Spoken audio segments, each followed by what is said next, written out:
Hold up, someone's door? No. That's in work. All right, you ready to go? I don't want to mess up your live stream. Yeah, I'm about to. I'm there. I'm about to play one more song.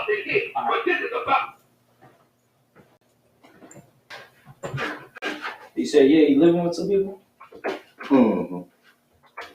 Yeah, I mean, shoot, if we find something that's like, I always wanted one of them storefronts with the apartment on top. Right. Now, that would be even better than even this. Right. Well, not better. This is just good because we got a good parking lot. But that would be like a good thing. Because then brothers could live upstairs and then have a store, the school downstairs. Right. I know probably in the East Coast, they got stuff like that all places. Or find something like that, you know.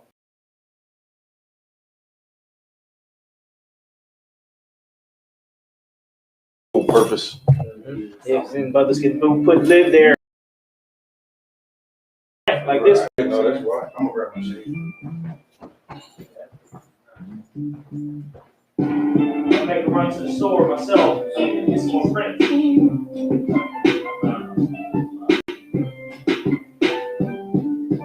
Yeah. Shit.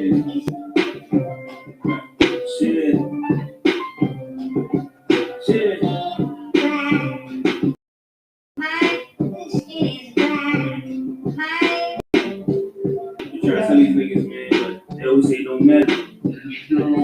Shit. 150 floors with the solenoid. My skin black, they try to tell me that my color void. My skin is black and that they curse or a blessing, yo. Cause they took my people cactus and never let us go. You getting angry about it. All it's a question though is two types of Israelite, and I'm here to let you know. All the time I see is curse, and it's just the essence though. But then you got the drummer that's wise.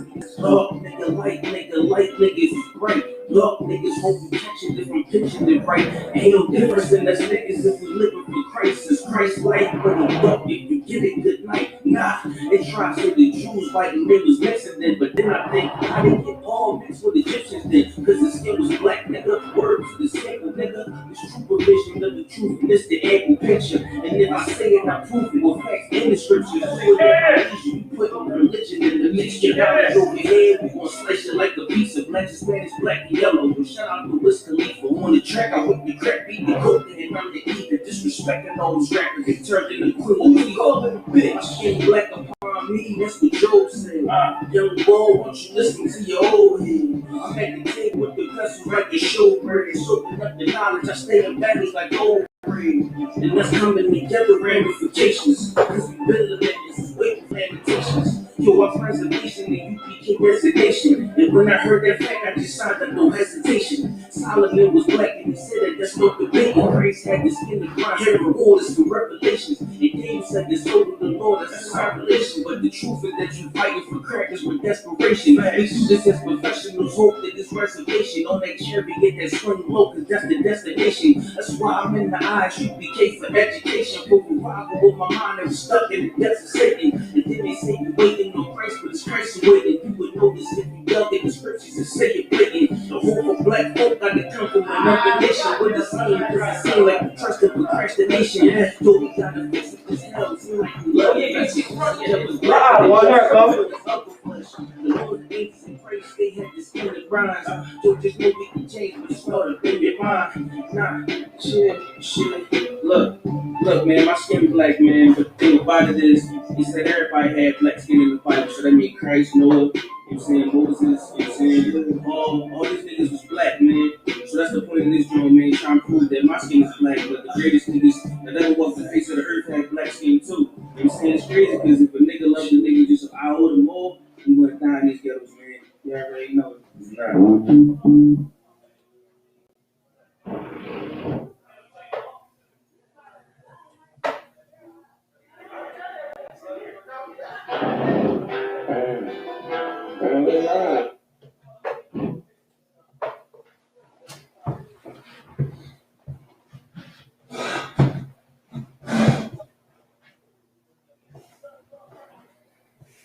Hey, Shalom Israel. This is ISUPK coming out of 1 West 125th Street, Harlem, New York, under Commander Gianna. You understand? This is ISUPK Indianapolis Wednesday law class. We about to get it in. That's right. Hey, today we're going to be talking about false prophets, right? False prophets as it pertains to the law and examples of that in the scriptures. So go ahead and type in your questions if you got any. You want to use the mouse? If you want to like check chat and stuff. Well, Quam should be in here in a second. Oh, okay. Sure. Throw out it up. So type in your questions if you have any questions, and we're going to get into it. Anybody who's watching, if you have questions, type them in the chat, and then we'll get those questions answers too. And as usual, if I can't answer the questions, then I got people above me. I got brothers above me that can answer those questions. ISUPK, we answer all questions, right, and break down all the scriptures with the foremost authority on. You understand? The foremost authority. All right. Right. So, having said that, Quam, you got any questions? You do? Damn, okay. That's weird. Yeah. For you man in the 1 and 2s. Go ahead. And then we get your questions too. Hey, Shalom, your house Shemala up, Bashim Yashar. Sharp, but not most high in Christ for that sister. That's Yeah. my mom.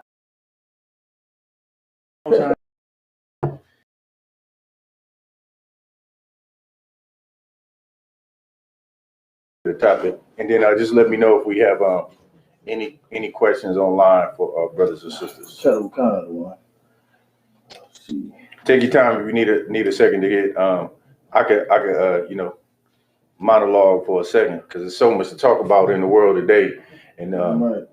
these fake camps and false prophets. These are stumbling blocks for the people because they hear them and they think, oh, well, these people, everybody got the truth. Nah, everybody don't have the truth.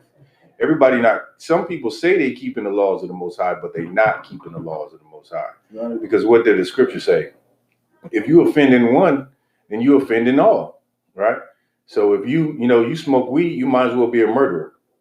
Right. If you're homosexual, you might as well murder people. Like you offend in all. Just like you see these other fake camps or fake Israelite groups. Christians is what we call them, right? They got their head lined up. You're not supposed to mar the corners of your head or your beard. That's one telltale sign of a fake Israelite. When you see that, you're like, oh no, he not keeping the laws. So go ahead if you are ready to go. That's like if I could though. What questions? I was gonna say the gators and stuff like that. The gators. Rocking the fake Israelite rocking gators. And I ain't seen that. Oh man. Fake Israelites rocking gators. No, I ain't see that, but I'm pretty sure though. Well, your Christian pastor, damn sure, he's supposed to be a prophet.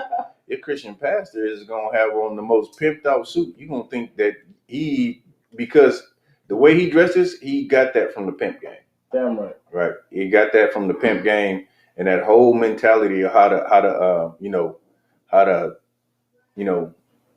get a woman's mind. Right. Get a woman's mind, and then you can get her money. And they do that in the church still to this day. And they got some brothers that's falling. I fell for it for a point in time. I'm in there like, well, I grew up a Christian. I guess I'm supposed to be a Christian. This is the thing to do. Right.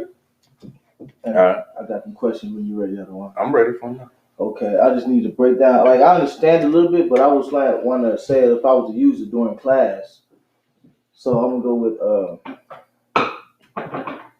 Acts chapter 20, verse 35. Is the speaker room? Yeah. Oh. Yeah. Acts. You said Acts 20 and 5. Kettle Khan. Acts 20 and 5. 35 out of 1. Acts 20 and 35. Kettle Khan. All right. Let's see what it say. Kettle Khan. I have showed you all things, how that so laboring ye are to support the weak, and to remember the words of the Lord Yahushua, how he said, it is more blessed to give than to receive. And I pretty much understand it out of one. Right. But I just want, like, if I was to use it, how would I break it down? Well, I mean, let's go up. Let's go up to 32, so you can kind of get more of the spirit behind it. Acts chapter 20, verse 32. And now, brethren, I command you to God. Commend. Oh, Shalaki. I commend you to God and to the word of his grace, which is able to build you up and to give you an inheritance among all them which are sanctified. Right. So this is basically words of encouragement. It's like, Right, and brother, I commend you, right, to God. You know what it is to commend someone? Just look it up if you don't know. Look it up. You can use that computer if you want. Well, however you want to do it. Definition of commend. You heard it before. I commend you. You know what I mean?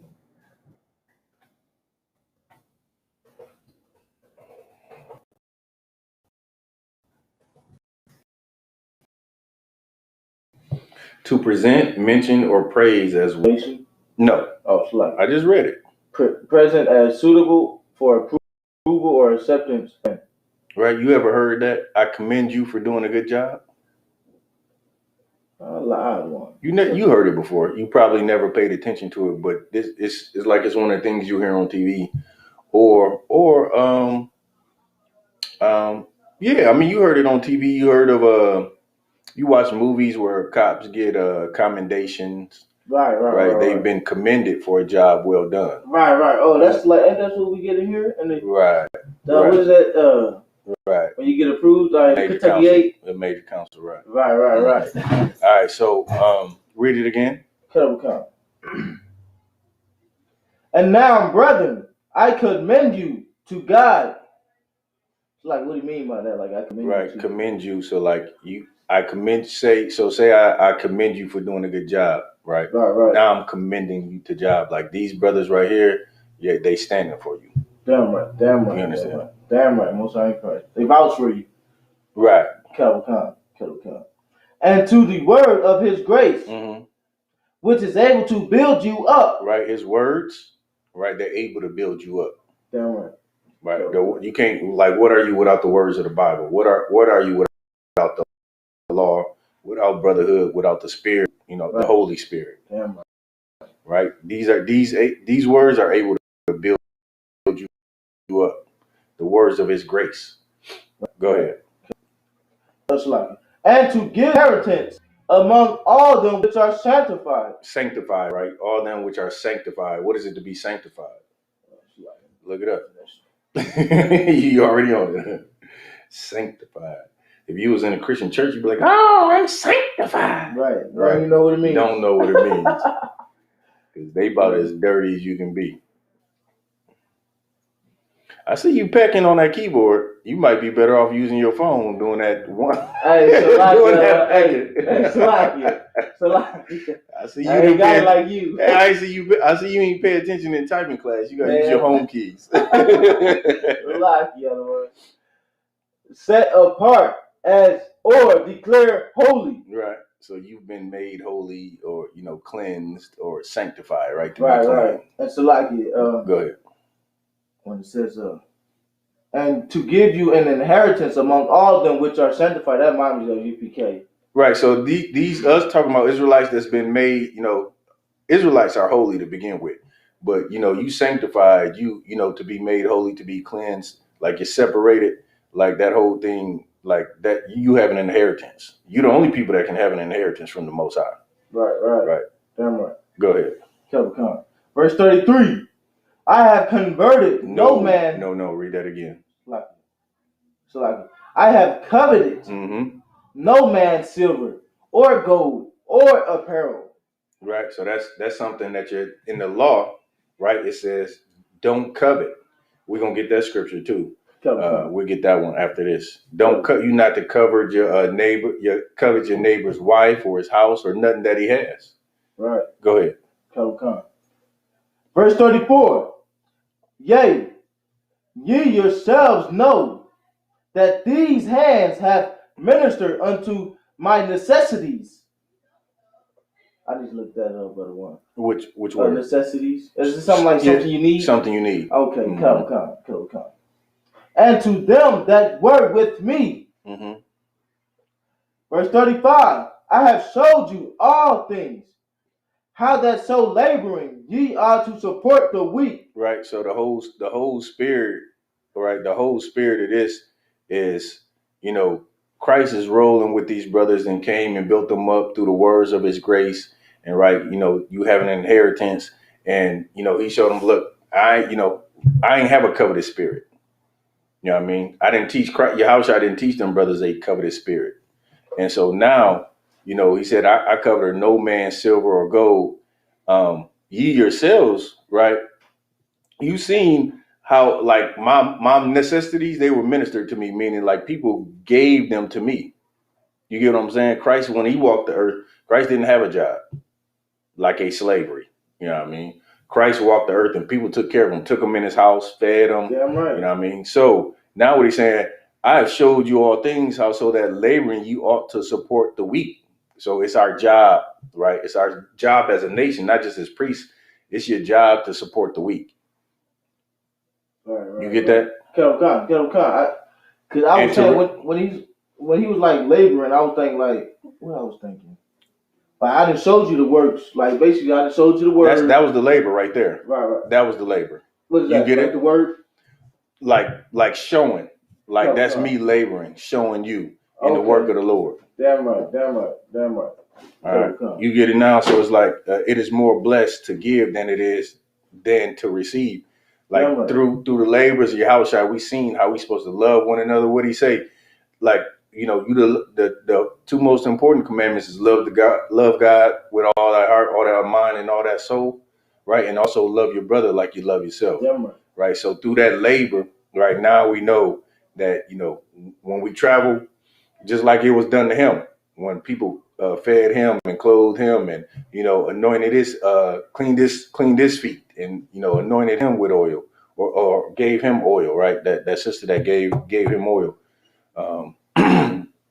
Right now, he said it's more blessed to give than it is to receive. That's the whole spirit behind it, man. It's like you don't be in it to always look to be getting something from somebody. You doing this work for your nation and for your people. It's better that you give. Like, and then a lot of people know it deep down inside. Yeah, it's nice to get stuff, but like, how good is it when you go out on the streets and you see people that really need clothes and you can give them clothes, or they really hungry and you can give them food, and the people. And then it's also, you know, people who really need this truth. You see some people, they come in and they hear it, it's like, okay, and then they gone. But you see some people, they hear this truth, man, it's like, it's saved their life. Right. Hey, that's funny you said that. I got another scripture about that one that, you know, it's like on that same topic, but I just don't know how to break it down. So you get that? Kettle Khan. Basically, in my notes, I put like support the weak. You know what I'm saying? Right. I mean, yeah, that's the whole thing. That's the whole spirit behind it is just look at what Yahushua did when he was on earth. Right. His whole thing was, you know, supporting the weak or standing up for the meek and loving the meek and brotherhood and, you know, everything that it takes to build a nation. It's like you don't always need fun to do it. Not always, nope. Nope, like, you sure don't. Because Yahushua didn't came, he came with nothing. Like damn, you know what I'm saying? Like that. You had another question? I got a couple of them. Other ones. That's cool. Let's get them. Any questions online? Oh man, it's booming. It's booming. That's like it. Go ahead, give it to me. We got some. Okay, it's like it. You know, our Ward, he always brings new questions. That's cool. He said, Salakia, I do have a question. Mm-hmm. Why was the brother killed for picking up sticks on the Sabbath and during feast days and cookouts brothers buy and sell? I'm a little confused on that. What scripture? Post a scripture in there, I will, and then we'll get it. Next question. Because like it with the brother. No, we'll come to it. Okay. Next question. It says, Salakia, sir, another question. What scripture is there saying you can marry your cousin? And then you got one more question. Well, you go back to who you can marry, and so basically, if this is how you know who you can marry, because there's no law against it, right? So you got to understand who you can sleep with, who you can have sex with. So let's get that. That's going to be in Leviticus. Hold on one second.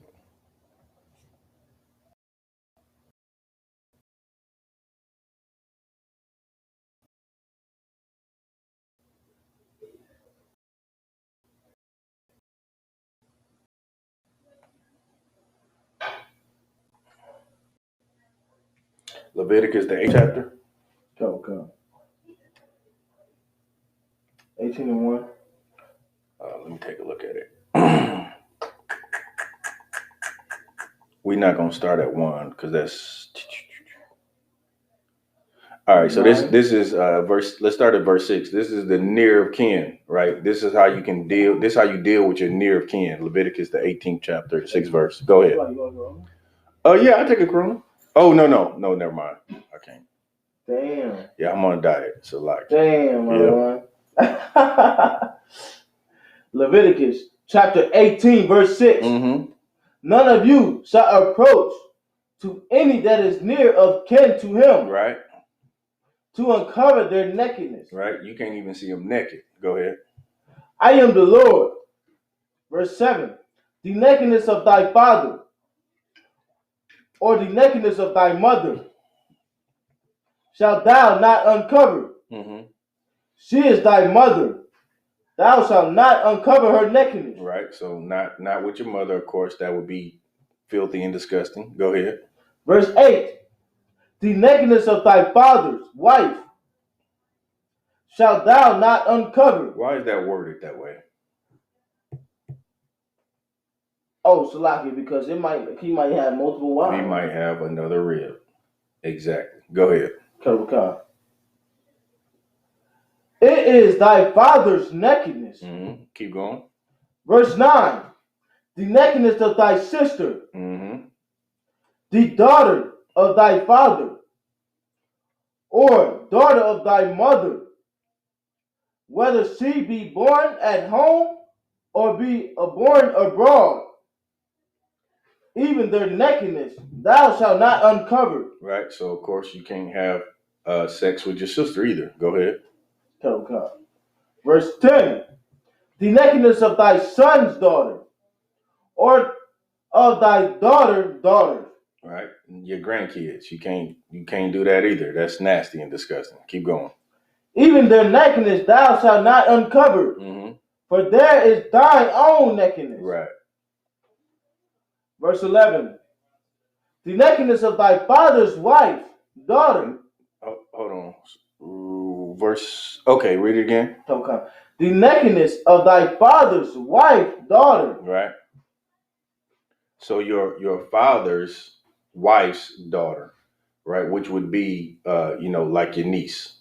Hold on. No, that'd be that'd be a sibling. Right? That'd be a sibling. So you can't sleep with her neither. Go ahead. Begotten of thy father, Mm-hmm. she is thy sister. Thou shalt not uncover her nakedness. Right. Verse 12. Thou shalt not uncover the nakedness of thy father's sister. So your aunt. You can't lie with your aunt either. Go ahead. So for the sisters, this would just be the reverse. This would be, you can't sleep with your uncle. You can't sleep with your brother. You can't sleep with, you can't sleep with anybody in that immediate thing that the Bible is breaking down from 6 to where we at now. Go ahead. She is thy father's near kinswoman. Uh-huh. Verse 13. Thou shalt not uncover the nakedness of thy mother's sister. Go ahead. But she is thy mother's near kinswoman. Mm-hmm. Verse 14. Thou shalt not uncover the nakedness of thy father's brother. Thou shalt not approach to his wife. She is thy aunt. Aunt. Right. So even your father's brother's wife, right? She's considered your aunt too. So you can't sleep with her. Go ahead. Verse 15. Thou shalt not uncover the nakedness of thy daughter-in-law. Uh-huh. She is thy son's wife. Thou shalt not uncover her nakedness. All right. So basically, you just go down and you'll see that cousin is never covered, right? So cousin is never covered. And of course, if cousin isn't covered, then, there's no law against it. And what did the scripture say? Where there is no law, there is no sin. For sin is the transgression of the law. That's how you know that your cousin is lawful. Now, in today's society, is looked upon very weird. And plus, there are plenty of women out there other than your cousin who you can have. Right? So there's no need to be going to your family reunion. You know what I mean? Eyeballing all your cousins like, oh man, I remember when I was young, I wanted to be with her. Right. I wanted to knock her off. That's you don't have to. That's there's enough women out here for you not to do that. But having said that, it is not unlawful to be with your cousin. So that's how you know that it is lawful, because there is no law against it. You can read who you can and can't be with in Leviticus, the 18th chapter. All right. Next question. And so like one more question on getting a haircut. How low can you cut your hair down to like the level that is lawful? I mean, the scripture, let's get that. Thou shalt not create baldness upon thy head. Let's get that. I get it before you.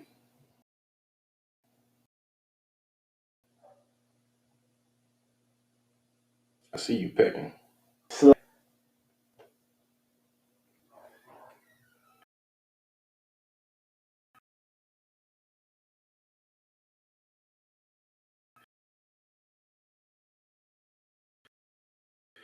Leviticus 21.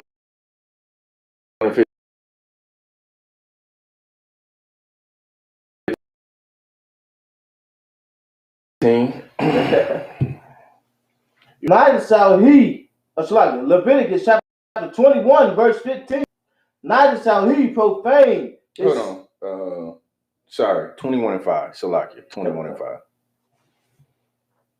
Leviticus chapter 21, verse 5. They shall not make baldness upon their head. Right. So you're not to make baldness on your head. Now, you can get your hair pretty low without it being bald. Right. You can't create baldness on your head. Now, if your head is you're already going bald, like, you might want to seek some counsel on it. I know I keep mine super low to where like it looks bald, because I have what's called a clean baldness, meaning my hair is already starting to leave. So I keep mine super low, like it looks like it's damn near shaved. But again, I'm not creating baldness on my head. Baldness is already there. If you have a full head of hair, right, you can't create baldness, meaning you can't shave it off, right? So, but you can keep it pretty low. I would just, contact your camp leader, just, help him out so you can visually see it and, take a look at it. But as long as you're not creating baldness on your head, like the scriptures say, you should be fine. You can get it super low, right? So I would be too wild. You also have a clean baldness, right? Okay. Right. So you're not creating baldness. Right. Yeah, I just came in the truth like that. Yeah. Well, listen, hey, if only don't even get me started on growing hair. I'm already know what I'm gonna ask your house shot. Lord, please bless me with some hair. Hey, right. I know that's vain, but damn, I like to get some braids too. Right. So like, I would love to be able to have some braids, but it is what it is. Damn right. I know how you feel that. Right. So keep going. Go. Neither shall they shave off the corner of their beard. Right. So you're not going to shave the corner of your beard. You're not going to, shave your beard like completely off. A man is supposed to have a beard, right? If you're an Israelite, and these other nations too, like, what I'm saying? Esau walking around here barefaced now in his empire because he looked nice and neat, no mustache, no nothing. He just clean face. Well, when we're in charge, you're going to have a beard. Every nation is going to have a beard. They're going to have to follow our laws, our statutes, and our commandments. Go ahead. That's like if it could. That's where we get everything from. Like, you need to understand, like, that's not Israelite culture. We get all that from the goddamn oppressor. That's why they do that. So when a job interview, but they don't see the spirit behind it, that it's just actually sinning against the Most High. Well, where did we get it from in biblical times? Shalaki, I'm gonna say Hamites. What Hamites specifically? Africans, so-called Africans. No, what Africans specifically? The Philistines. No, the Egyptians. Oh, Salaki. I thought that was, I'm tripping. I thought that was you the thought you Egyptians. thought it was a trick question. No, Right, the Egyptians, okay. right? Right. That's why where were we at? Oh, Salaki, 'cause that's what in Egypt we was in bondage. Salaki. Right. Oh, we on Leviticus, I want. No, we was just 18. Read 18 and 1. 18 and 1? Start at 18 and 1. Leviticus 18 and 1. Come. Leviticus chapter 18, verse 1. Go ahead. And the Lord spake unto Moses, saying, verse 2, speak unto the children of Israel, and say unto them, I am the Lord your God. Right. I'm the Most High, your power. Go ahead. Verse 3, after the doings of the land of Egypt, Right. wherein ye dwelt. Dwelt. Salaki. Dwelt. Right. Salaki. Right. So notice in verse 3, he said, after the land of the doings of Egypt, meaning that's when we were in Egypt, we picked up all their customs. Give me an example of how that applies today. Example how that applies today. Like, go ahead. Just like in America, we pick up the customs of America. Christmas, Thanksgiving, all the time. And so this is why Moses had to write down the law so people knew. Right, and they knew to keep it, and all these statutes and judgments were put in place. So now we knew what to live by, because when we were in Egypt, we did what the Egyptians did. Right. You understand? When we lived in Greece, guess what? We did what the Greeks did. All these nations that we under captivity on, instead of keeping our culture, like you said, we take on their culture. And so the Most High had to tell us when we was coming out of Egypt, hey, listen, after the land, read it again, verse 2. I'm sorry, verse 3. Verse 3, after the doings of the land of Egypt, wherein ye dwelt, shall ye not do. And after the doing of the land of Canaan, whether I bring you, shall ye not do. Right. Neither shall ye walk in their ordinances. So he said, you was in Egypt, you're not going to do what they did in Egypt. And he said, I'm going to bring you into the land of Canaan. Don't take on their customs either, because now you're leaving one Hamite and going to another Hamite. Don't follow their customs either. Right. So that's why it's important, right, that we always follow the laws, because no matter where we go, no matter what captivity we're in, if we don't have the spirit of the Lord, we're going to take on the customs of the heathens. Right. All right, take me back to verse 21.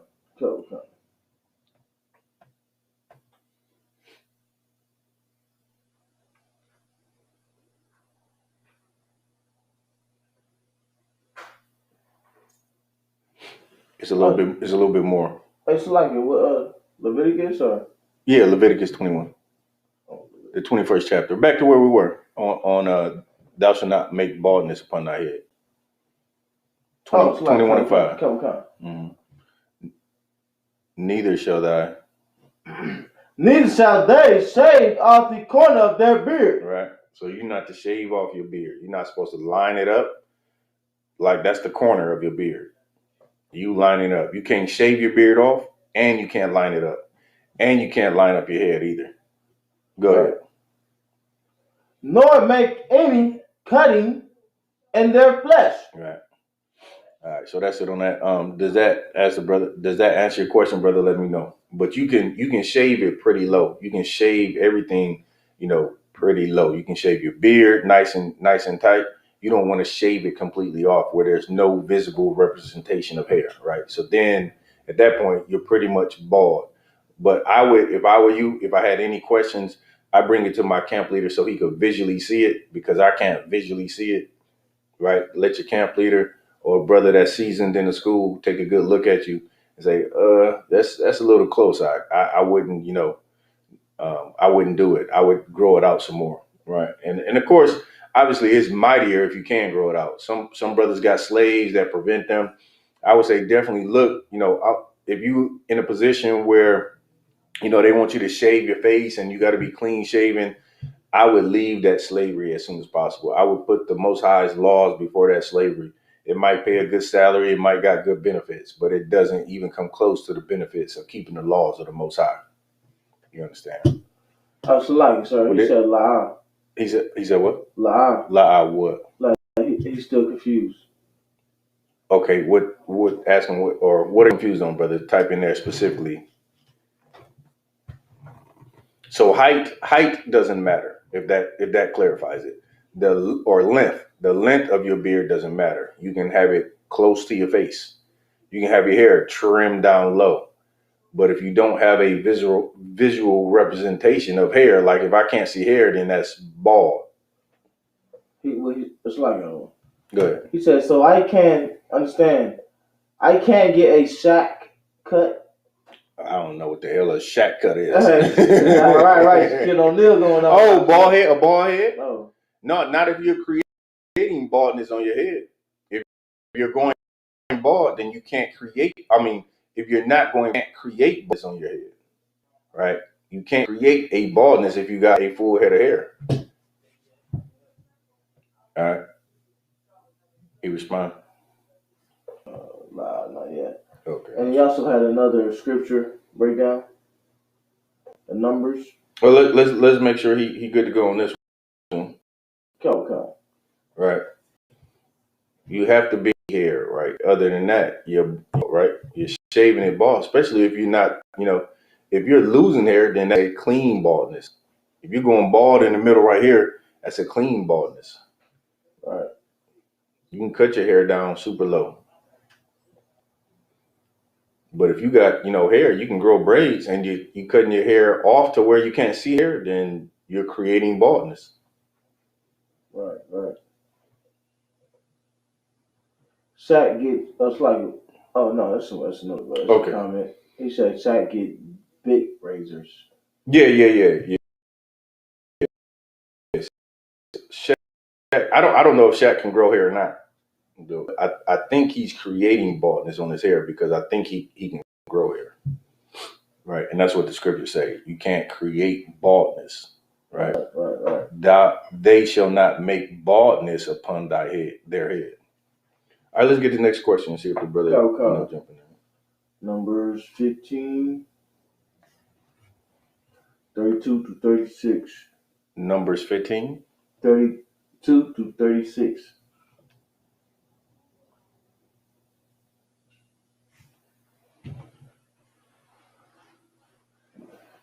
Numbers chapter 15. That's like chapter 15, verse 32. And while the children of Israel were in the wilderness, they found a man that gathered sticks upon the Sabbath day. Verse 33. And they that found him gathering sticks brought him unto Moses and Aaron, and said unto the congregation. Verse 34. And they put him in ward, because it was not declared what should be done to him. Verse 35. And the Lord said unto Moses, the man shall be surely put to death. All the congregation shall stone him with stones without the camp. Verse 36. And all the congregation brought him without the camp, and stoned him with stones, and he died, as the Lord commanded Moses. Right. So his question is, why did the brother get stoned? The brother got stoned because he was doing servile work. Right, which is not the point of the Sabbath. It is for you to not do servile work. Right. This jam up fake Israelites and then jam up people, new to the truth or just learning the truth.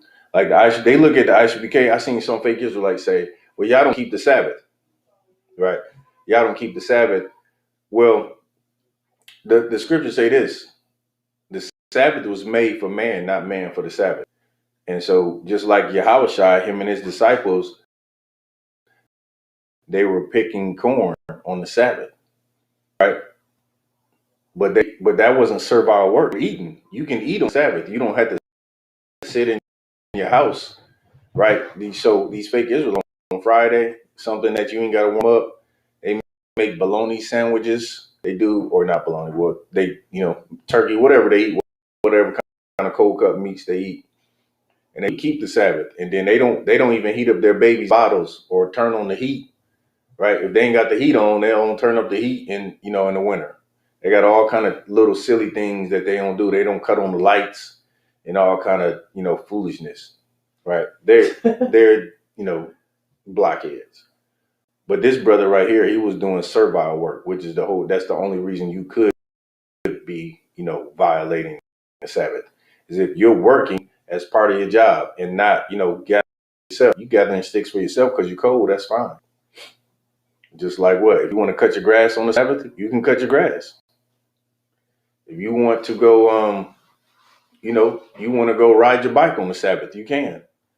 The Sabbath is your day of rest. You can do what you want to do.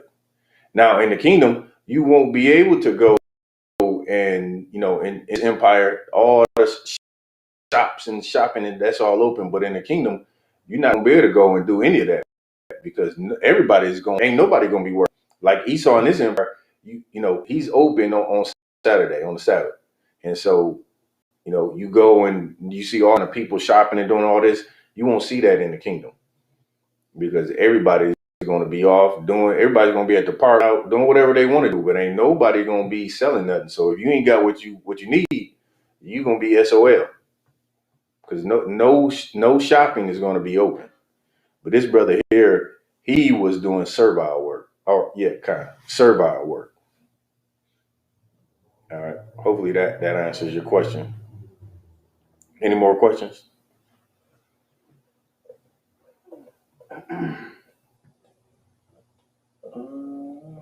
Loud one. I mean, you had another one? Let's get another one, then we'll kind of get into it. Let's see what's the best one. Well, I mean, if you got more than one, that's fine. Come on. Okay, come. I'm going to go to Mark chapter 4, 16 through 19, I want to say. Mark 4? Come. Remember you brought out about they coming in the truth and not, remember that's what I was telling you? They come in the truth and don't really hear the word. Right. You got a question on it? I don't know if I was to use it, like how would I put it? You know what I'm saying? I understand it, like, you know what I'm saying, but I don't know how to break it down. Mm-hmm. If I don't want to use it for class or camp. 4 and 16. Cut them one. Mark chapter 4, verse 16. And these are they likewise which are sown on stony ground. Right. Do you get the metaphor? Or not metaphor? Do you get the analogy? I would say you have a sower. You know what a sower is. Right? What's a sower? A sower is something that's a thread that goes through something. No, that's probably what's jamming you up right there. So yes, that is someone, a seamstress. Yeah, somebody or somebody who sews. That's not what this is talking about. A sower is like to the ground. Hold on, you gotta say Salaka too. Salaka. All right, a sower is somebody who sows something. You ever heard you reap what you sow? There's someone who sows seed into the ground and then they reap the harvest. Right, so this is somebody who's planting something or growing something. That's a sower. So you get it now. So now let's get into it. Who, when they have heard the word, immediately received it with gladness. What did I say earlier? It's gonna be some people that hear this and it's like it's gonna save their life and they're not gonna let go. You was a brother like that. You came in off the streets and we thought you was a creature, some kind of animal. You came in here and it saved your life and you didn't let go at all. It was no other option for you. You know what I mean? You came in here, you was like, this is gonna save my life. I moved here for this. You moved all the way here for this. And you never looked back, you never folded on it, never been like, man, this ain't for me. Like it might have been some things you didn't understand, but you that type of person. Read that part again. Come. Who, when they have heard the word, immediately received it with gladness. You was immediately happy, man. You knew it for a long time, right? Because you said your mother was in the truth. But like when you got here and heard it again, like fresh for yourself, you was like, man, I can't imagine life being any better than this right here. Right. And there's a lot of brothers and sisters like that in the school. But there's other brothers and sisters in the school that immediately grab it. It's going take some time. You got to drill it into them. The hardships in life. I think General Muhammad said he was kind of like that. He was like, he fought the truth for 2 years. Fought it and fought it and fought it. And eventually he was, in a situation where he didn't want to be. And he knew the Most High was coming for him. He said, you know what? Time to go to class. But hey, slack, y'all. Go ahead. I want to say that, like, I knew it for about 10 years. I was 15 at the time. Mm-hmm. I didn't really come in till I was 25. Oh, it's all good. But when you got here and heard it for yourself, you like, right. Mm-hmm. In the flesh. You know what I'm saying? This is for me. I don't know if I can't even say that I was that first example. It was like, yeah, I received it with gladness, but I was still like, you know what I mean? So right. Keep going. Okay. Verse 16. Verse 17. And have no roots in themselves. Did you skip something? Huh? I think you did. No, it said immediately received it with gladness. Okay, got you. Verse 17. And have no roots in themselves, and so endured, but for a time. Afterwards, when affliction or persecution arises, for the word's sake, immediately they are offended. Okay, I got ahead of myself. This is, they received it with gladness, but then when troubles came, it was like they ain't had no roots. Right? They ain't had no roots. So it's like somebody who comes in, they're like, yeah, I'm all about it. But as soon as one brother offend them, because they wasn't rooted in the truth, they was just happy about the idea. This is the person that's gonna be like, man, I want to be like that brother. You just grinding and doing your thing, struggling, fighting demons. You like, man, that brother seemed like he got it so easy. And he didn't have it easy in this truth. And as soon as one thing happened, read it again. Come. And have no roots in themselves. Right. And so endured, but for a time. They only endured for a time, man. It's been easy for them. They ain't had no real challenges in the truth. When the scriptures say this, when you come to serve the Lord, prepare thy soul for temptation. Go ahead.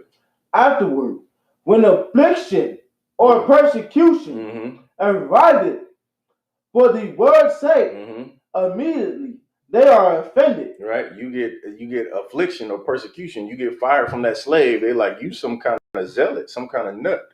You battling some oppressor at your job where you should just be working and not trying to come hurt people at your job.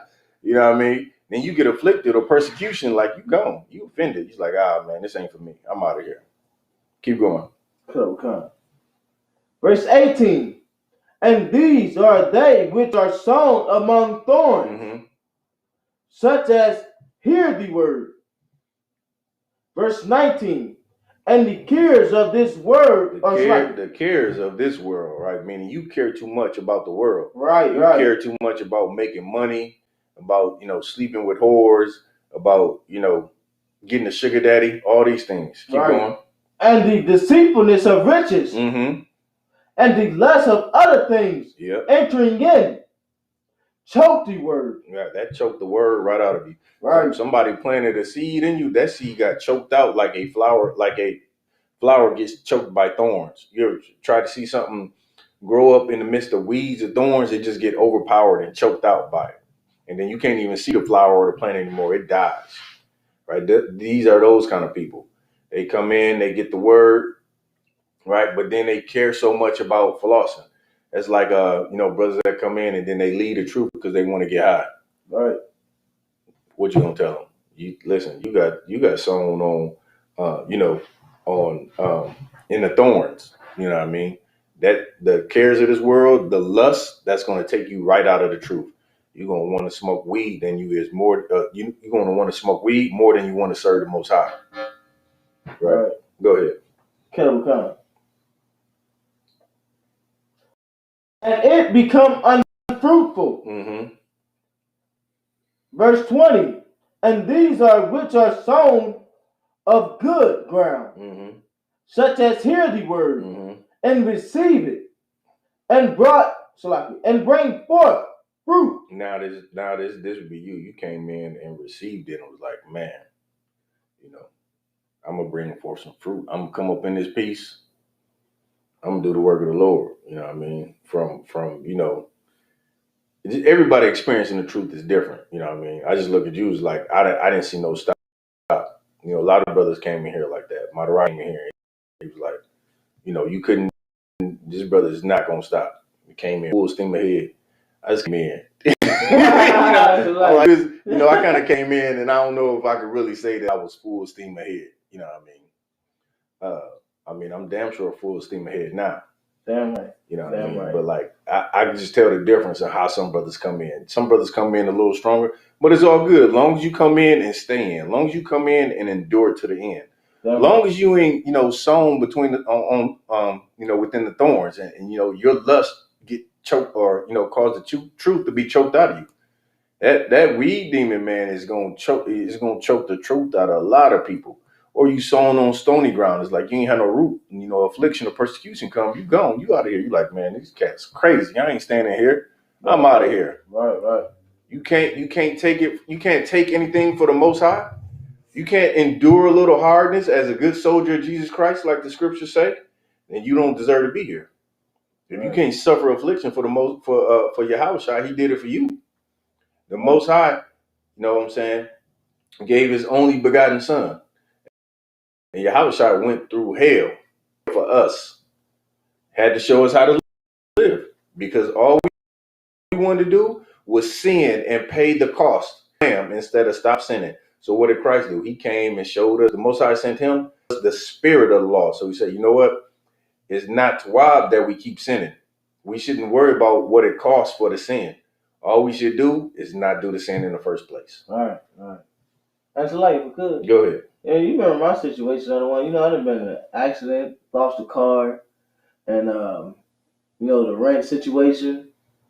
You ain't got to put all your business out there. I mean, no sweat. You done been through some trials in this truth. But I'm saying I never lost my faith, I already know. Like, you know what I'm saying? Then at the end of when it was time to go, the Lord came through. Most times, right. Straight up.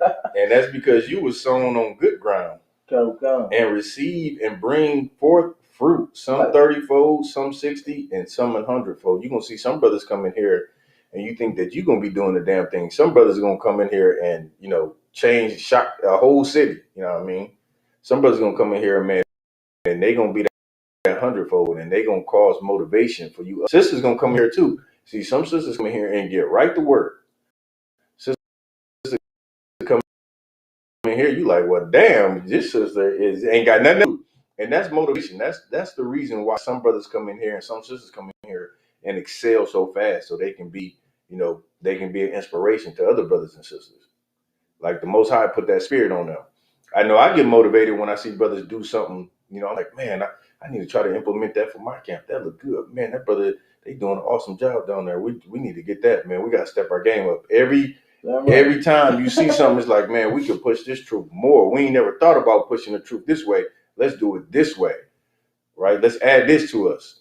And so that's the Most High got us in here for a reason like this. That's why I say, and I'm paraphrasing, there are many members, right?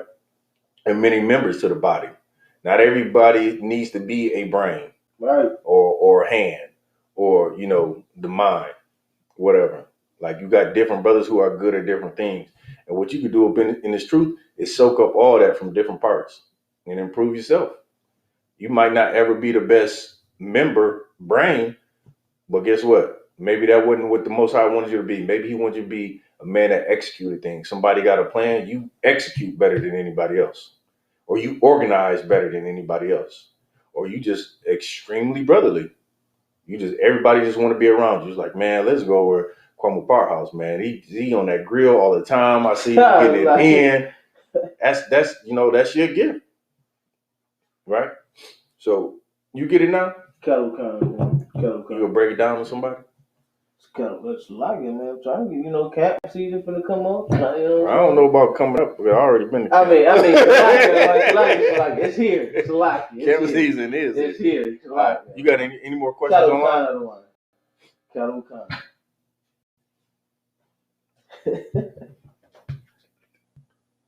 Romans 7 and 22 and 23. see, Romans 22 and 23. Yeah. This one's a heavy one, other one. Romans chapter 7, verse 22. For I delight in the law of God after the inward man. What's the inward man? I want to say, is that not inside? Like the flesh and like inside your mind? The inward man. You hear about a carnal man and a what's the opposite of carnal? What is carnal? What is carnal? Carnal is what is carnal? Spiritual. No. I mean, no, listen to me. What is carnal? You'd be like, what? That's my carnal right there. What? So like how they say it in like the Hispanic brothers? Oh, Canaan. Carnal? No, I think it's English. It look like Canal, but it's Canaan. Okay, okay. You know I don't speak like, Spanish. Why you won't help me out? Hey, but Salaki, no, I'm saying it's not. It's different. I want to say. Man, I seen it on Facebook. Brothers be like my carnal, my Canaan, like my brother. Ain't no hearing it. Yeah, brother, right? Right. So what is like? It means flesh. It means flesh, right? Cool. What's the opposite of flesh? Not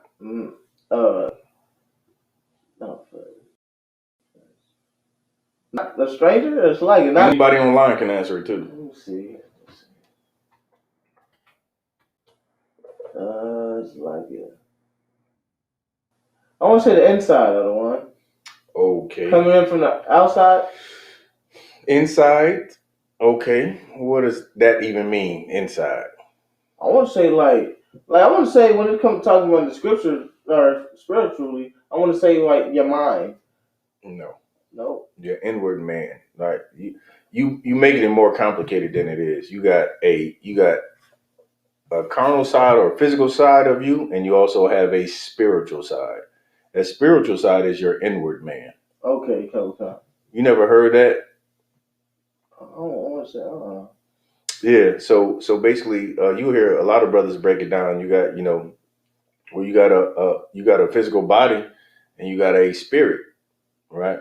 That spirit is your inward man, and that's why you always have to fight your carnality or your flesh, because the spirit man wants to do the right thing, but your flesh wants to lust and sin and gobble up everything and be filthy and disgusting. But your spiritual man or the man that the spirit that the Most High put on you, right? Because we all have the spirit of the Most High, right? That spiritual man wants you to fight your flesh and beat your flesh into submission and say, you know what? I'm not going to smoke that weed. I'm not going to sleep with this whore. I'm going to not celebrate, Thanksgiving or Christmas or whatever. That's your inward man. Go ahead. What's our Christ? Okay. Verse 23. But I see another law in my members, warring against the law of my mind,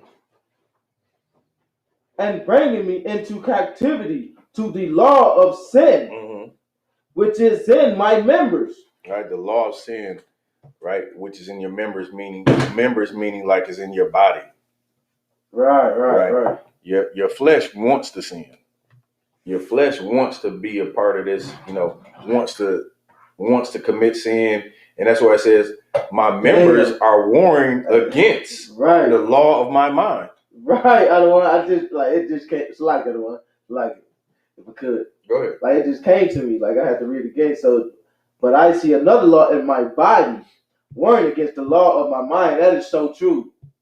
It is true. It's damn true. That's why people fail. And people fail because they know, right? Most people know it's wrong to kill.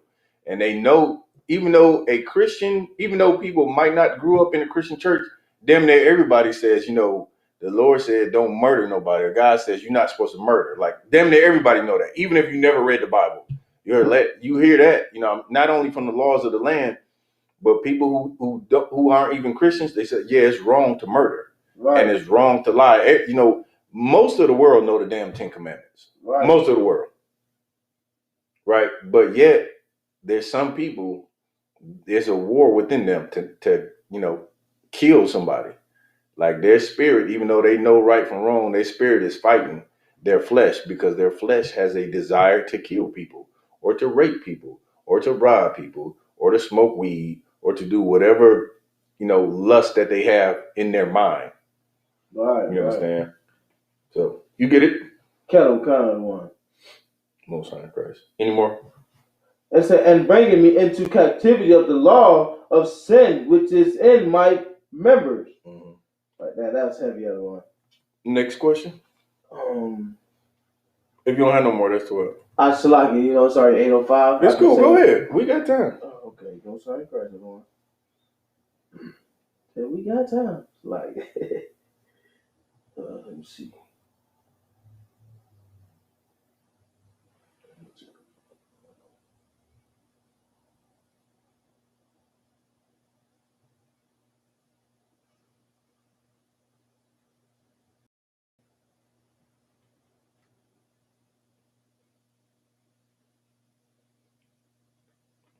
While you getting that, let me get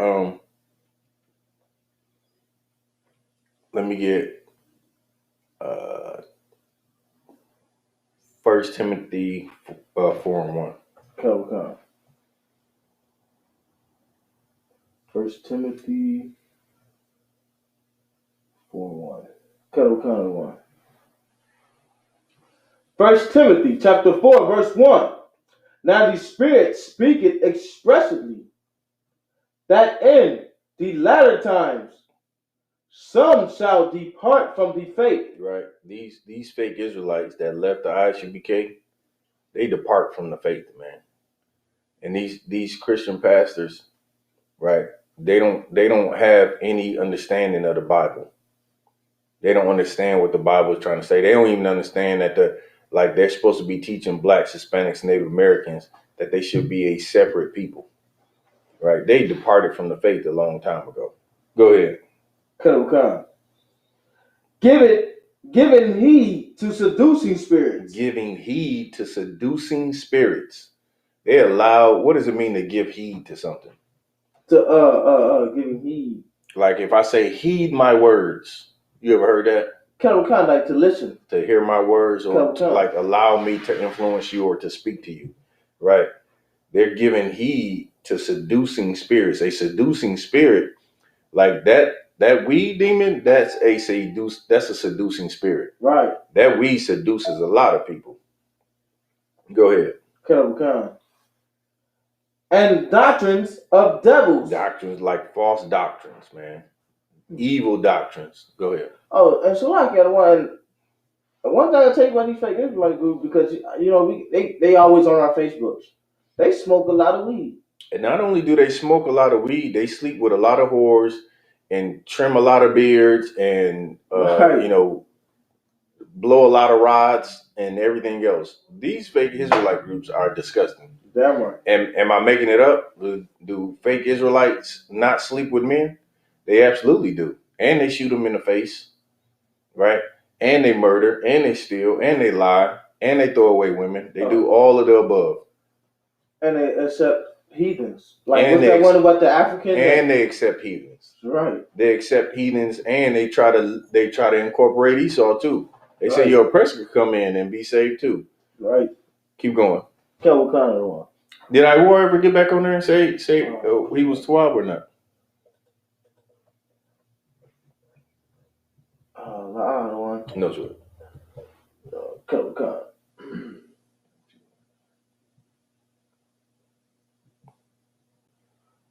It's like verse 2, speaking lies and how you say it? Having hypocrisy. Hypocrisies. Hypocrisy. Mm-hmm. Having their conscience seared with hot iron. Speaking lies and hypocrisies, right? To be a hypocrite. You speaking lies and you being a hypocrite. Meaning you're saying not to do something, but you're sitting up there and doing it yourself. Right. You're a hypocrite. Having conscience seared with a hot iron. All that is seared in their mind, like they're stuck in their head. Right. Keep going. Verse 3, forbidding to marry. They're forbidding. They're saying that you can't get married.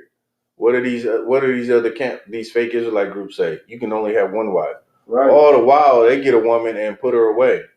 And these keyboard priests too, these keyboard Israelites, they love getting on there and saying, yeah, sex ain't marriage. And then what do women in the world who ain't got who's their seed has been sown on within the thorns? Right. Like they hear that and they say, oh, sex is not marriage? Oh, I need a piece of paper. Well, I'm just gonna sleep with this cat and then I'll go marry this other cat. Right. Like they don't, like if you don't believe sex is marriage, you have the spirit of a whore. Because what are you gonna do?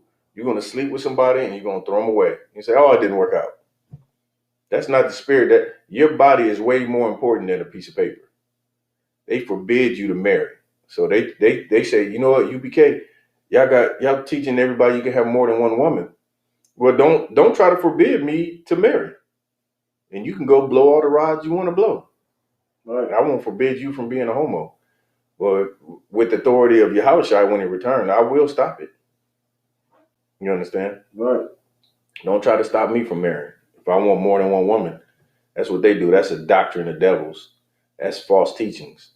They're going to forbidding to marry. Go ahead.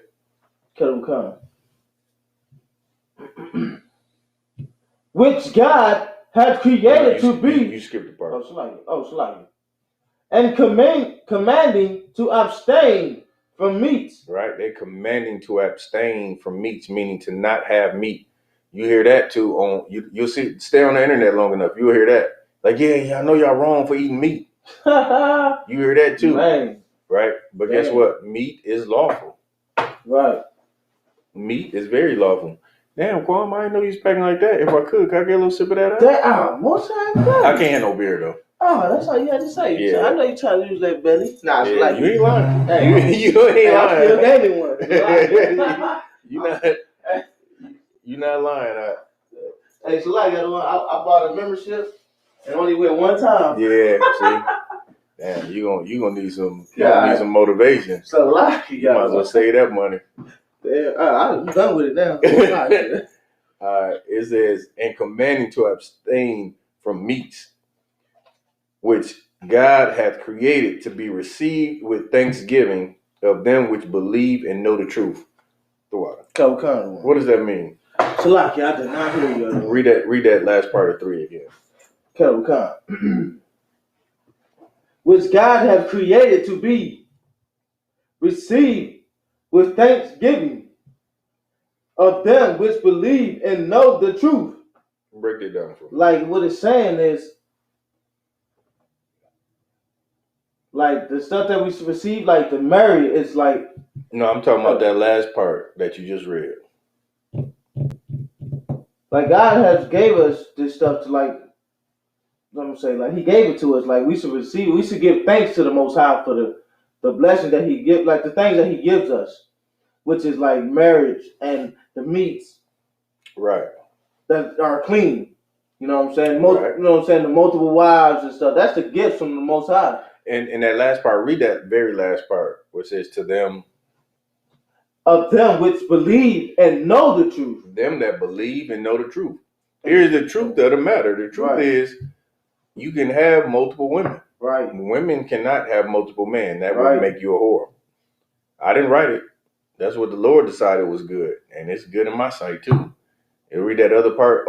And also about meat. You can't tell anybody that they can't have meat. That's not a law. Right. Matter of fact, let's get where there's no law, there is no sin. Let's get that real quick. That's why you can't tell people not to eat meat. Now, I can tell you not to eat pork. I can tell you that. I can tell you not to eat duck. I can tell you not to eat elephant. Right. Right. What? I don't know why you want to eat an elephant.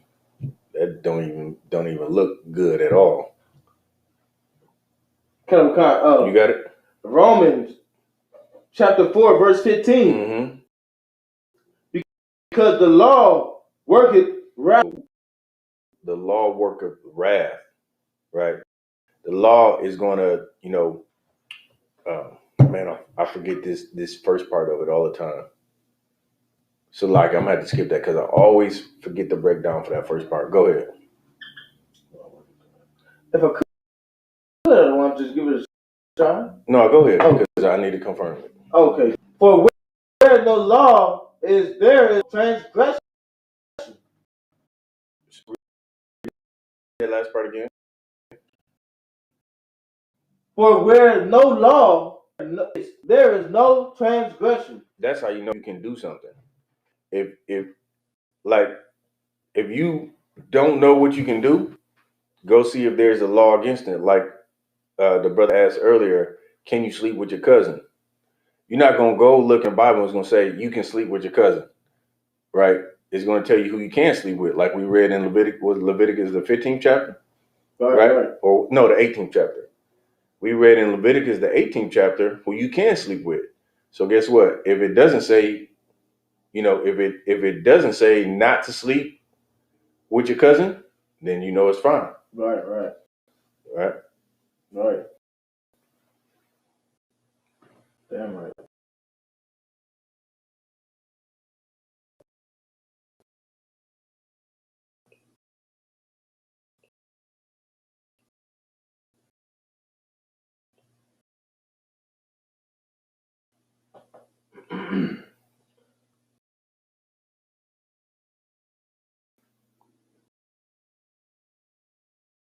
1 Corinthians 8:8.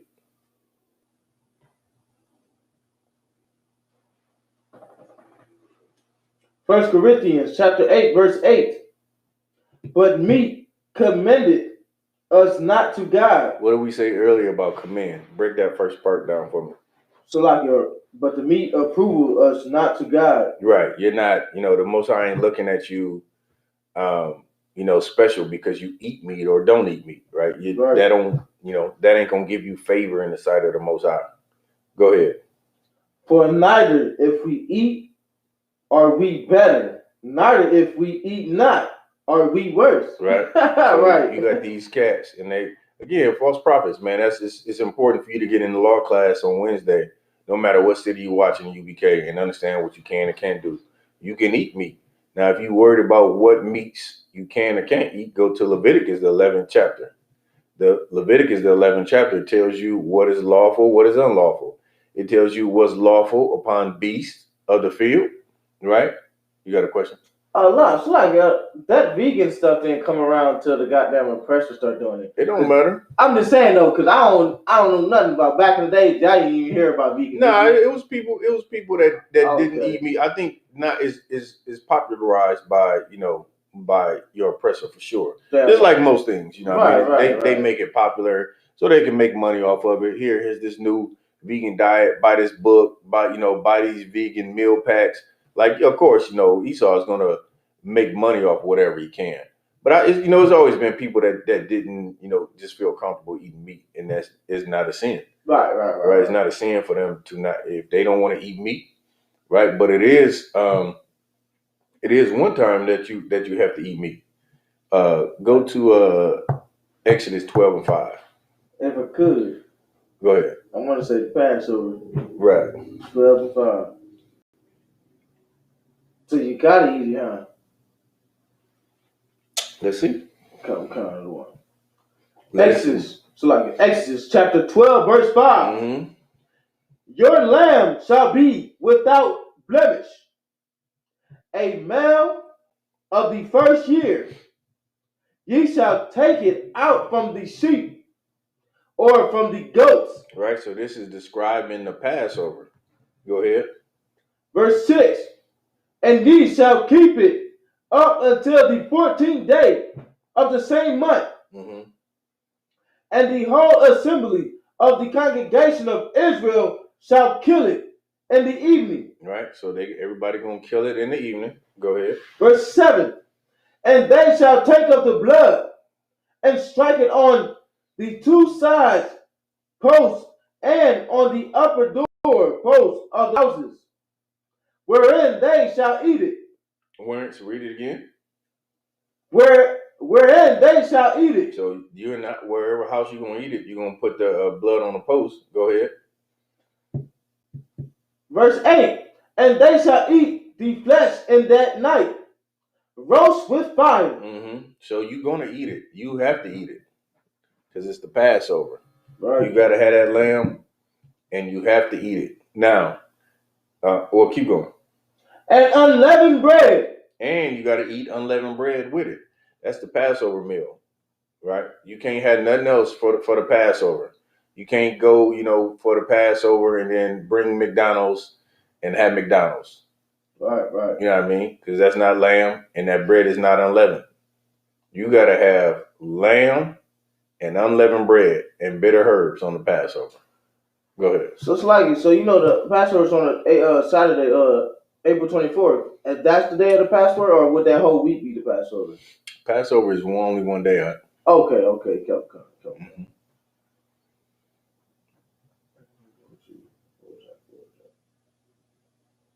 Go ahead. Come. Oh no, that was pretty much it. Come. So that's one time that you do have to eat meat, whether you eat meat or not. Right. Right. You get that? Come. All right, so take me back to 1 Corinthians 8 and 8. I don't know if we finished that up. Come.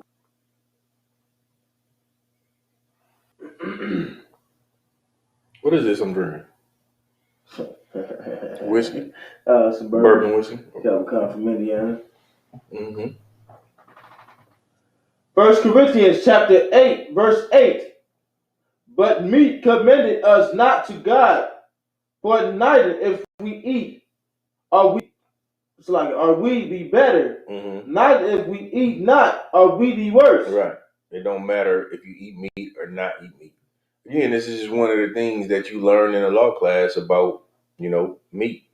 So when somebody says, stop eating that meat, and you can tell them, look, you can take them to this verse and say, you're not better or worse if you eat meat. All right. If you want to eat meat, eat meat. If you don't, you don't. Of course, if you eat meat, it has to be something that's right. All right. Let me get drop down to verse 13. Come. 1 Corinthians chapter 8, verse 13. Wherefore, if meat make my brother to offend. Right. So if meat make my brother to offend, like if having meat, if doing anything, say you and I, say you was in here drinking, I come in here and I say, man, well, you knew I had a drinking problem. Right? And you brought drinking here, drinking and enjoying yourself, like you didn't even think that knowing that I have a problem, you didn't even, think to not bring it in here or put it in a cup where I couldn't see it. Like this is what applies here. Or same thing for me is the thing that you do around your brother. You don't want to create a stumbling block for that brother, right? Or if he's weak around something. So read it again from the top. Come. Wherefore, if meat make my brother to offend, no flesh while the world standeth. Like the brother said, I'm not going to eat any meat while I'm alive. If it caused my brother to offend. And this is damn sure a brotherhood scripture too. This is something that, it's sacrifice for your brother to make sure that he's not going to offend or he's not going to commit a sin because of something I'm doing. Right. Like I said, the drinking is probably the most common one from brothers, brothers, a brother that get too loose when he start drinking. You're not going to be in his face talking about pull up, right? Because you're not helping him at all. He's going to turn up and then he's going to sin and get checked and all y'all going to be in trouble. You know what I mean? Right. Go ahead. Come. Let make my brother to offend. Right, because do that, I'm going to make my brother to offend. That makes sense. Okay. All right. You had a question or something? Oh, I did have a couple of questions. Oh, go ahead then. And also Garam. Who? Trooper Garam. Later. What is the law on concubine, Alwan? The law of the concubine? Let's get it. Come.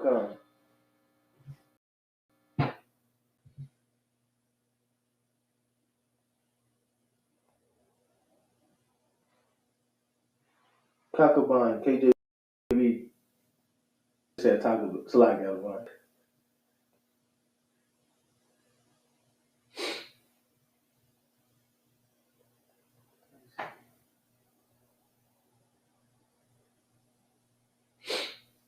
You got it?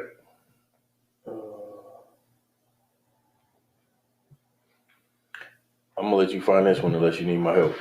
Okay. Just let me know if you need my help. Would it be Judges 19 to 21? Oh, slap. You're gonna have to get used to looking for some scriptures. Okay.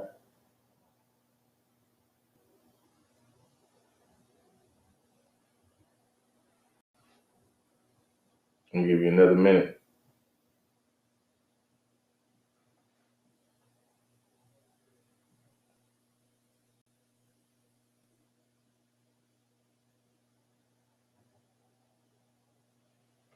No? No. That wasn't a whole minute, but I give it to you. Deuteronomy 21 and 10. Let's get that. Okay. So this, let me summarize well, I ain't gonna even summarize it, but I'll tell you what, here's another thing, right? These fake Israelite groups be saying. Fake Israelites be saying, when Yahushua come back, he gonna conquer the earth. We're gonna help him conquer and gather up the remaining of these heathens, right? And then we're gonna take on heathens as our concubines.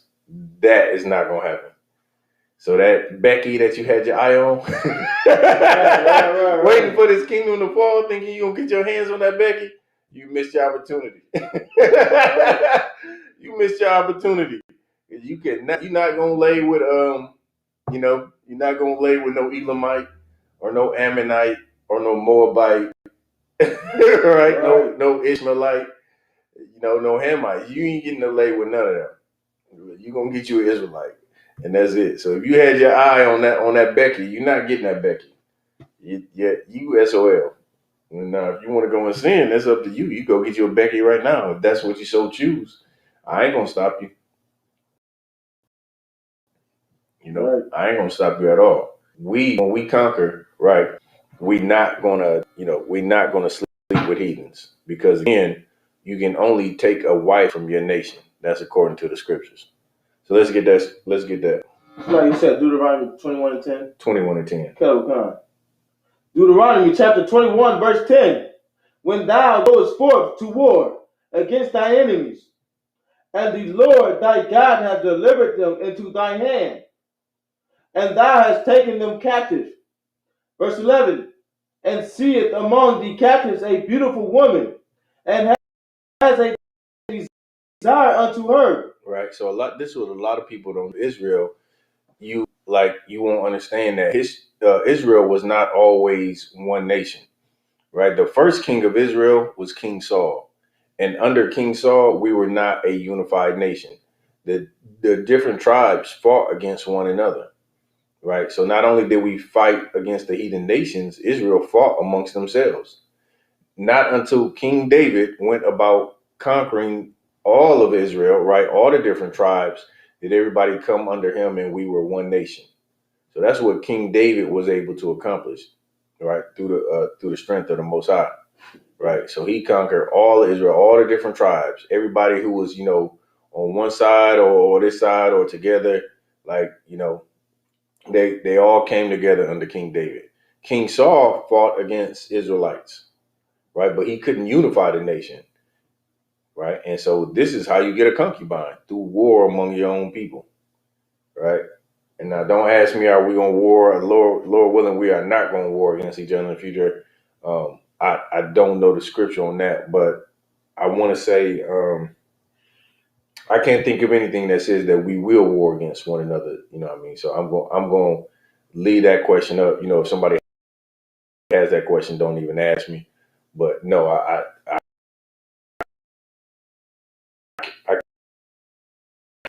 can't answer for sure, but I don't recall a scripture. I don't know it. Go ahead. Oh, it's a lot. I just don't see it. Hey, you don't have a shot. Yeah, I was not going to do it. Well, actually, I can think of a scripture like the nations are going to war no more. Right. Right. But that was really talking about the heathens. Damn right. But anyway, I think your time for a concubine is past, if I understand correctly. Damn right. Right. You're not gonna go to war with your brothers. All right. Go ahead. Come. And has a desire unto her that thou wouldest have her to thy wife. Right. So you've conquered, and they conquered, say, during those times, they conquered a tribe or went to war with a tribe. Like at one point, as a nation, everybody went to the war against the tribe of Benjamin.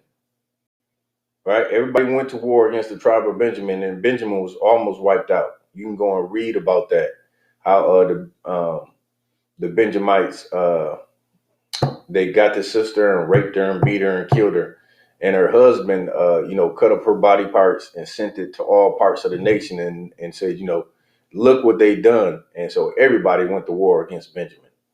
Right? Everybody went to war, and Benjamin was almost wiped out. So we had wars amongst each other.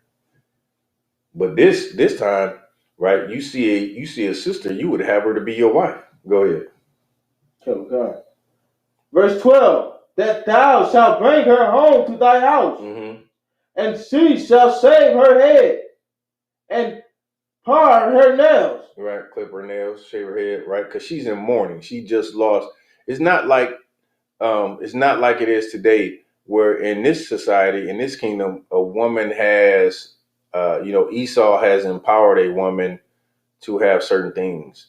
So a woman here can operate without a man, right? But in those times, you couldn't operate without a man. You had to have a man for protection, right? Because there was no, child support then. Right. Esau created that. Esau created child support. You couldn't just, you didn't have the ability to just go and have jobs where you were over men, because it just didn't happen. Right? The men were the authority. The men were in charge. The men were the protection.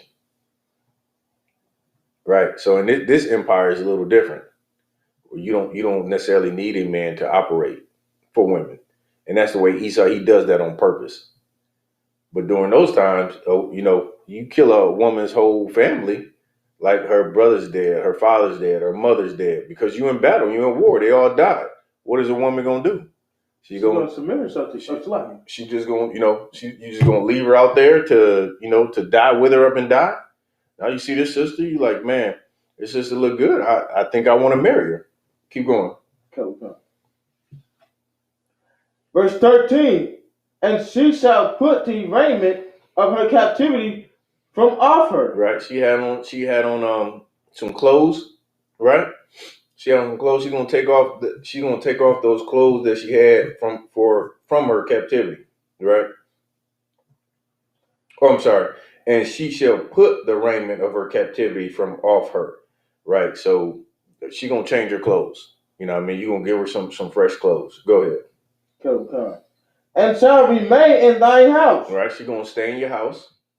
And bewail her father. She's gonna mourn for her father. And her mother. And her mother for a full month. You're not gonna touch her, you're gonna leave her alone. Go ahead.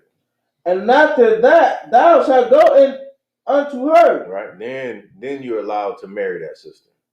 And be her husband. Right. And now you're gonna be her husband, and she gonna be your wife. And that's essentially the law of the concubine, right?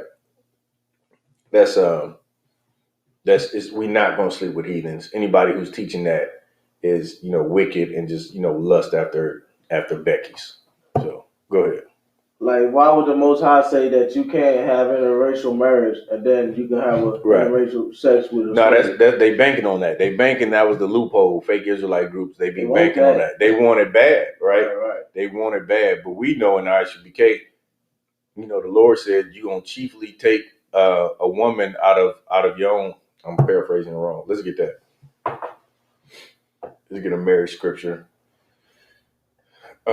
Was it Deuteronomy 7:3? That's the one that do not marry their daughters and sons. Do not take up their daughters and sons before they will not follow me. Get it. What you talking to get it for me? I didn't know if you wanted that one. Yeah, that's what I said. Deuteronomy 7:3. Okay.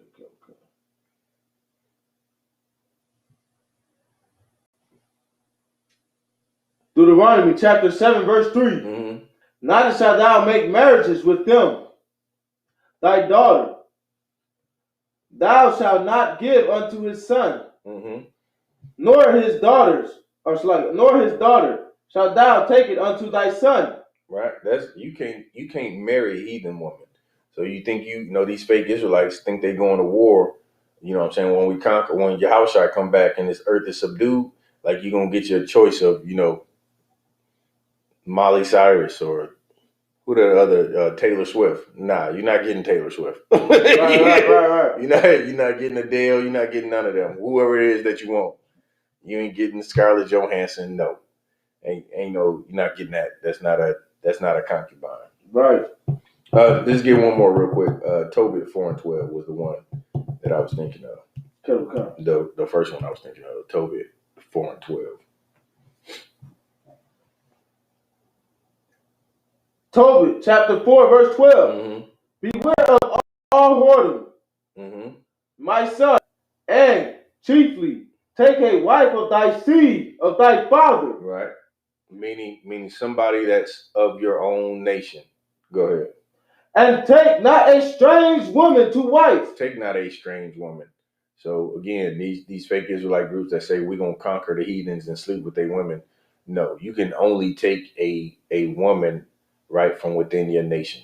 So that's it on that. That's the law of the concubine. Okay. Any more questions?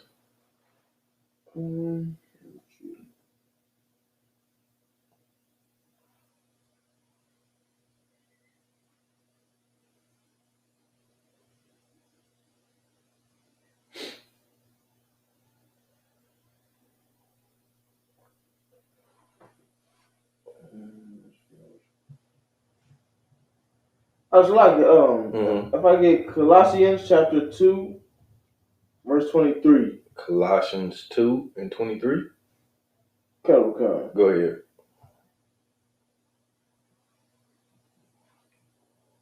When you got it. Okay.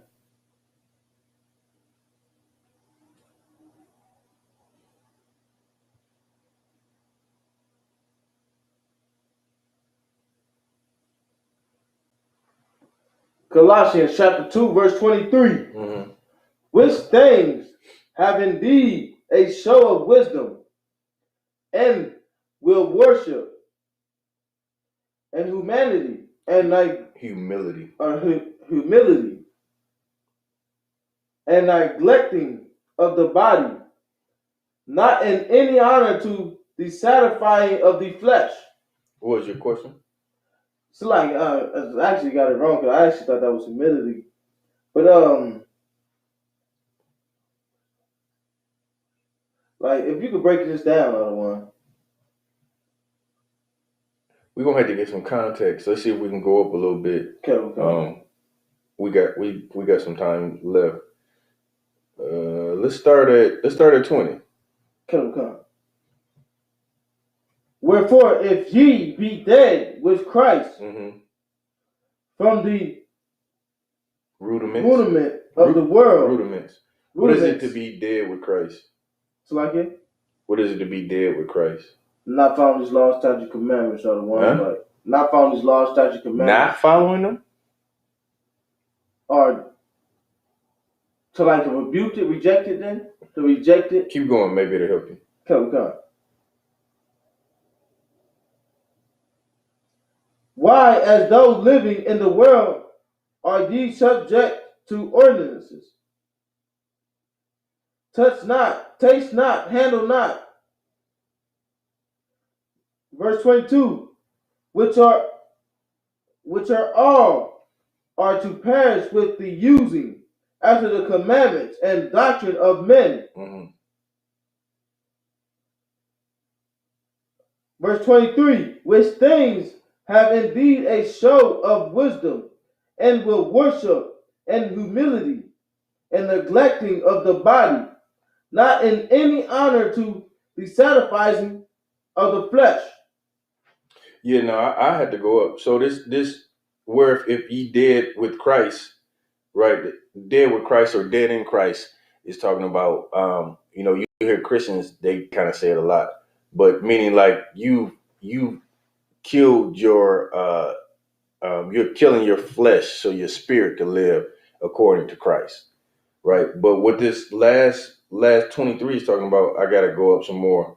I'm probably going for time's sake. I'm probably gonna have to read up on it because I don't know exactly what that. It says, which things have indeed a show of wisdom in worship and humility and neglecting of the body, not in any honor to satisfying the flesh. So I mean, you get the gist of it, right? These things, right, which things have indeed a show of wisdom in will worship and humility and neglecting of the body, meaning you neglecting your body, right? You neglecting the flesh, you fighting your carnality, right? Right. And it says, not in any honor to satisfy the flesh. You looking to not satisfy the flesh. Right. You understand? But of course, you probably want to go up some more and get some more context. That's funny that you pulled that one. Did you read up above it? Line one. Okay, yeah, no, so generally when I have trouble breaking something, like, because you read a little piece of something, a lot of times you won't have enough context to break it down. Right. So you'll have to go up, and instead of me keep going up and up, I have to just we can hit it next time, and I'll just read that whole chapter, and it'd be good. Anybody that has a question, a lot of times, like I said, if you just read one scripture, you be like, I don't know what this is talking about. Well, that's probably because you don't have any context.